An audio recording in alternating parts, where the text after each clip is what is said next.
কি বলতে চাইতেছেন আপনি? আমি কোরআন হাফেজ, হ্যাঁ, অসহায় গরিব, মসজিদের ইমাম ছিলাম, এখন নাই। দুইটা মেয়ে আছে, একটা মেয়ে কলেজে পড়াশোনা করে বিয়ে অনার্স থার্ড ইয়ার পাস করেছে, এখন নাই। মেয়েটা পড়াশোনা করে শেষ করেছে, বিয়ে সাজ দেবো, টাকা নাই। এই হাত কান ভেঙে গেছে গত বছর অ্যাক্সিডেন্ট করে, ঋণ হয়ে গেছে, শোধ করতে পারতেছি না।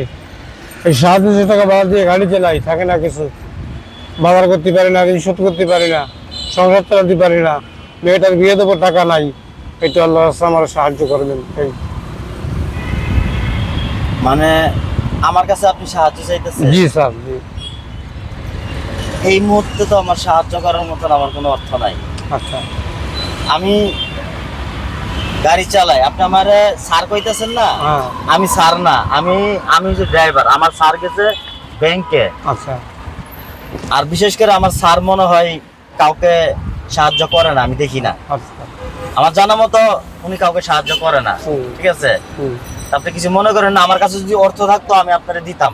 আচ্ছা, আমাকে ক্ষমা করে দেন আপনি। আচ্ছা, আমার কাছে আসলে সত্য নাইগা। আচ্ছা। আপনাকে 10 টাকা দেওয়ার মতো আমার কাছে এই মুহূর্তে কোনো অর্থ নাই।